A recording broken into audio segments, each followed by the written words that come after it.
Hey guys, Katy Huller here with KidsCanReadAndWrite.com.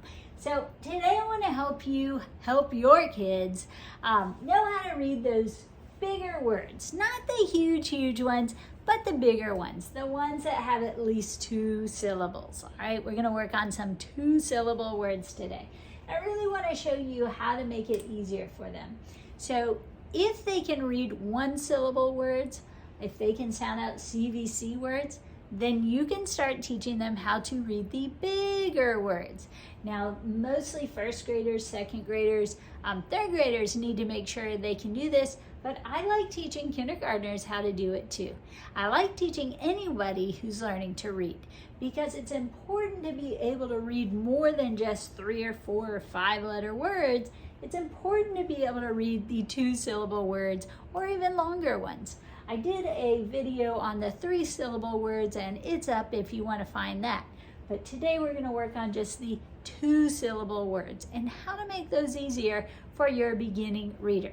Because really, as soon as kids are starting to sound out words, it's a good idea to show them how to do the bigger words too. I had a kid in kindergarten who was reading and she said to me, "I can't read the bigger words, that one's too big." And I was so confused because she read so well, and I didn't realize at that time, that was like 2 decades plus ago, that kids didn't understand how to read the big ones if they could read the small ones. I just thought they would get it, somehow because they could read so much. But she was thinking, no, that's too big. I can't do that. So ever since then, I've made sure to move my kids into big words very quickly and to show them very explicitly and systematically how you do that. Because I don't want my kids walking around thinking they can't read the big words. So let's make it easier for all kids. Let's talk to them about how we do this. Don't assume that they're able to read big words just because they know how to sound words out. In fact, if your child has shown any signs of dyslexia, you may have a lot of trouble at first when you start reading bigger words because it can be kind of overwhelming. If you have visual processing issues or auditory processing issues, or maybe you forget letters and sounds, maybe you don't have a good blending technique yet. These are all things I see with the kids who come to me for testing and for help with reading. So after I go over it with them, they do much better and they start learning how to read the big words. And they start enjoying them. But before, they might try to read this word and they might go, it. And they might try it several times. It. And a lot of them will say something like adamant. Do you hear how it kind of sounds like adamant? Or they might say adamant. But then I say, well, what does that mean? And they say, I don't know. Let me tell you what's happening. So first of all, their blending technique is not good. And a lot of kids who are struggling have this problem. They're making every sound, it. They're making the correct sounds, but they can't hear it. And it's not because they lack phonemic awareness. It's because they're not blending it in a way that enables their head to hear it, okay, their brain. So what we want to do is find the vowels. Remember, the vowels are A, E, I, O, and U. Okay, we need to know these vowels. So your kids are going to need to know the vowels. And we have to find them when we want to read a big word. So it should be pretty instant. We really want these to be common for our kids. A-E, I-O-U, like I owe you a sandwich or something. A-E, like hey-E, I-O-U. Make sure your kids know those. I like helping them learn them by going over the sounds. The circle with the line is the apple with the stem. So we say ah for apple. The E is Granny's ear, and here's her hand around her ear. She can't hear well, so she says eh, eh. The I is the ice cream cone, and notice the ice cream is falling off. So we say eh, eh. the O has the mouth wide open. See that? Ah. And then the U says, because he gets punched in the stomach. Why'd you punch me? So we're looking for these. And usually when you tell them those stories, it's easier for them to find the vowels because now, oh, here's that apple. Okay. And here's another. There's the ice cream falling off. Okay, so now we know our vowels. Well, here's the trick. With these bigger words, I want you to have your child find the vowel, drag it into that next sound, and break it right there. And all I want you to worry about is having them read that first part first, and then this part next, okay? So we're gonna read it in two parts because we have one part here, the vowel goes into that letter, we break it, and then by the time we drag this vowel into this, there aren't any more sounds, so we're done. So we're gonna read this, add, we're gonna drag the vowel into that next sound, add, and then we go, it. Notice how I drag this vowel into that next sound. It's not it, it's it. Because we're trying to connect this. It, mit. So we go add, it. Also notice I'm not putting a big at the end of the word. I don't want it. So we have to shorten it. When you say the last sound, it should be short and crisp. It. See how I cut it? Some people like to say it. And that's fine if you want to do it that way. Either way works, just be consistent. So we have add. Notice I don't say add, I can only give the first letter, that big sound, and I join them together. With it at the end, after the vowel, I'm going to shorten it just like this one. So add, it, mit. Add, mit. You get your child to say both parts, add, mit, then have them put them together. So then point back here so they remember to come back here and get the add, and then say the it, mit, add, mit. If you need to get fingers out to do it, add, mit. Put them together, add, mit. Just go a little faster and faster until they can hear it. And then they might not hear the word even though they're saying it, admit. They might not know what they're saying, so ask, what does that mean? Make sure they can tell you like, oh, like you admit someone to the hospital, or you admit someone into the movies, or you admit that you did something wrong, okay? Make sure they hear the word they're saying and know what it means. If they don't, help them know what it means, because that's part of learning to read is learning new vocabulary.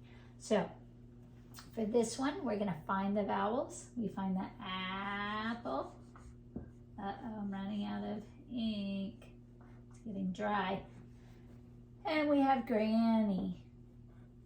All right, so when we drag this one into here, that's where we're going to break it. So all I want your child to do is read that first part first. Okay, ready? Pa, la. Blend them together. Pa, la, an. Pa, la, an. Do you hear it? Plan. And then have them do this part. Et. Remember, don't stop saying this until you say this. It's not et. It should be et. Hear how I glue it on? That's what I want you to have your child do. Plan, plan, et. Plan, et. Now, if your child isn't able to read words with blends or 2 and 3 letter words like CVC words or VC words, then you need to work on that first, okay? They have to be able to blend, then you can start making it harder. So first get the little words down. If your child can't do that yet, go ahead and work on that first. But if they can, it's time to make bigger words so that they'll know how to do it, get used to doing it, not be afraid of doing it. So Let's try this one. We've got the vowel. We're going to glue it onto the next sound. So this is where you would break it. Here's our next vowel. We're going to glue it on here. We're not going to break it here. What I always tell the kids is it's kind of rude to invite everybody else to the party to play and leave one child out. So we're not going to leave one child out. We're just going to include it. We're going to blend that together. We'll break it there. So here we go. Are you ready? In. See how I drag that together. In. Sect. Sect. I just make this really short to go into that. Sect. Insect. Insect. Ask them if they hear it. If they don't hear it, let them keep saying the parts. Insect. Insect. Let them map it in their brain. They have to get the hearing. They have to listen to it carefully. It might take, 4 or 5 times. That's okay. You just want them to learn how to sound it out. Every time they sound it out, they're going to get faster at doing so. So give them the chance. If you have a severely dyslexic child, it's going to take longer than somebody who isn't severely dyslexic, but that's okay. Just give them the time they need. It's not a race. We just want to see progress. So make sure you're helping them read just in. And don't say things like, oh, you know that word, because that's encouraging them to just guess at it. Because if they knew it, they would say it. And if they don't know it, they need to sound it out and read it, okay? I promise, when their brain is ready, they will say in. But if the brain's not ready, they need to say in so they can learn why it is the way it is. If you just push sight reading, they might say on, they might say in, you never know what's going to come out. Make sure they're looking at these letters in order. Good readers read from the left to the right. And we want your child to be a good reader. So don't push it. Don't get greedy. Don't go for sight reading. Don't try to memorize these. That's not the goal. The goal is to teach your child how to read words so that wherever they are, your child knows how to go through them and get the right word. So don't push them into just saying admit, planet, insect. Don't push them to read faster than they're ready to. Let them figure out the words. That's important. It may seem crazy to you that they just read it and need to reread it, but that means their brain wasn't ready yet. So give them the time they need. Let them learn how to do this and look at words in parts. Here's our first vowel, glue it on. Here's our next vowel, glue it on, blend these. So we go call, call, lect, call. And what you'll find sometimes is by the time they read this, if this was hard, lect, they might have forgotten this because they had to use all that storage, just to focus on this. So they forgot this again. That's okay. Don't say, oh, you know that, you just read it. Don't tell them what it is either. If they forgot it, give them the chance to re-sound it out. Call, and then go to the next part again. They might have forgotten it by now. That's okay too. We're trying to map these sounds into the brain. So don't push it. Don't worry if they forgot it. Just go, oh, try it, sound it out again. It'll tell you what to say. I always tell my kids, oh, don't worry about forgetting it. Just read it again. It's going to tell you again what you need to say. No worries. You want to take the anxiety out of reading. So just give them the chance they need to read it. If they forget it, reread it. Call, lect. Eventually they'll go, oh, call, lect, collect. But the more you push them, look disappointed, raise your voice, get antsy, whatever, the more nervous they're going to get, the more they're going to forget. And if you just tell them the answer, you just took away their learning. So don't do that. I know you're going to feel bad for them. You're going to want to help them, but they have to get the work done. It's kind of like doing push-ups, right? You can't do your child's push-ups for them. Well, you can't do their reading for them either. It's not going to teach them. They have to develop the muscles. So give them the chances they need to figure it out. And their brain's going to go, hey, if you don't want to have to keep sounding this out over and over again, you better hang on to it. And at some point, the brain will start remembering it better because you're strengthening it, okay? So here we go, last one. Here's our first vowel. Oh, I've left it open too long. Let's use black. All right, here's our first vowel. We're going to drag it into this letter. Now, if you have a dyslexic learner or someone with visual processing, B's and D's might constantly get confused. And you need to give your child a way to straighten them out. So tell them when they come across, pay attention. Do they hit the daddy's face? If they hit the circle where they can draw the daddy's face in, that means he's climbing up the ladder to work on the roof. That's D-da for daddy. So check. Oh, there's daddy's face. So we're going to say da. Okay? That's important. Make sure they're paying attention and not just guessing one or the other. Have them drag their finger and figure out which one it is. All right, so when we read this one, we go sud, sud. And I always point back, make sure their eyes go back here so they see what they're doing. Sud, sud. Now you can point in the beginning, but at some point you want to make them do all the work on their own. So I don't help them for very long. I take myself out of it as soon as I think they've got the hang of it and could do it on their own, and let them. All right, here's our other vowel, granny, eh. Make sure your kids are dragging those vowels into that next sound. So we can start with a good duh here. Duh, en. Den. And notice if you got really good at reading the CVC words, the consonant, vowel, consonant words, this should be easy. Den, den. If you haven't gotten good at that and they still can't do that, go back and just work on CVC words for now. Don't worry about doubling it up till they're good at getting their chunks. But for older kids, it's really important that you move into this very quickly because you want them to catch up and be able to read along with their peers. So you have to move into this pretty quickly. If you have first graders, second graders, third graders, or higher, make sure you don't keep them on those little words for very long. They don't have to be fluent. They don't have to just see that and go mit or et or sect or den. They don't have to be fluent in smaller words, but they should be able to quickly blend them. So that's your key. Don't keep them on these small words. Keep them learning, keep them moving. Because some people's fluency doesn't set in for a long time.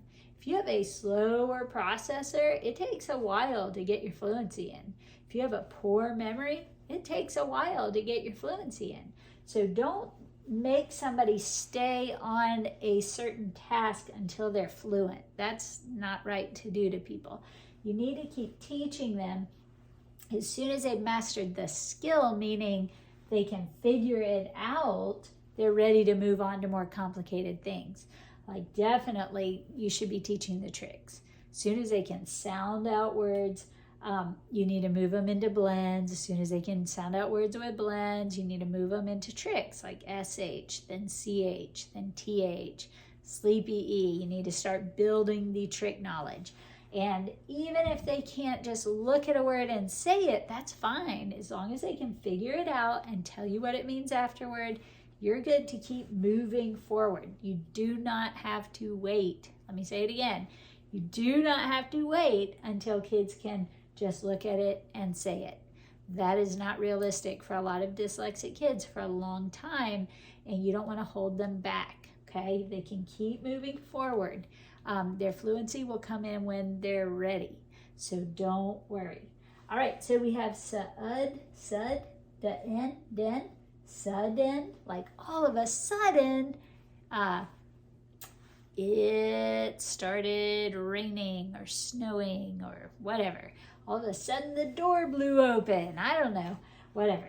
But make sure your kids know what they're reading. Make sure you're helping them break the words in the beginning, but very quickly having them do it on their own. It's kind of like a game. Treat it like a game. Have fun. Let them break it apart. Let them be in charge of that so you can see if they understand where to break it.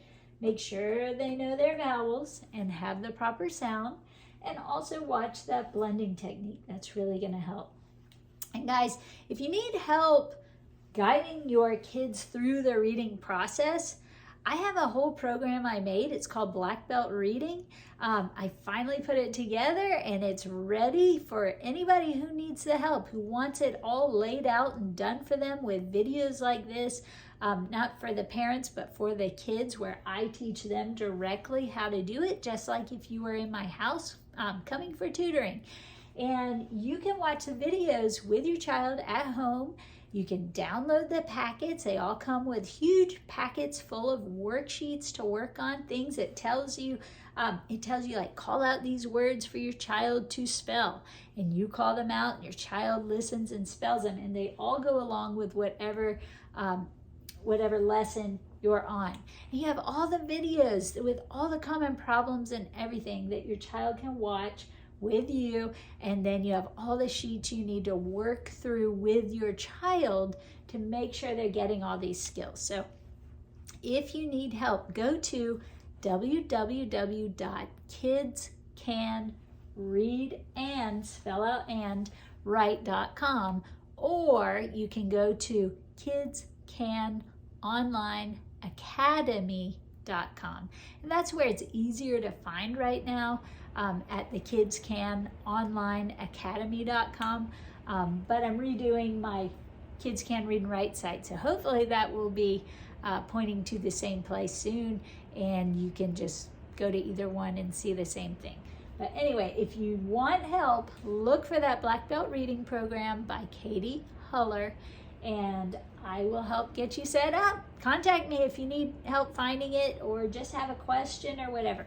My goal is to help you get your kids reading and writing. I'd like to help 1 million kids get reading and writing, and I'd love for yours to be one of those. So get busy, work on those bigger words. Let me know if you have any trouble, or if this video helped you. Click that like and subscribe so you can get more. Talk to you soon. Bye-bye.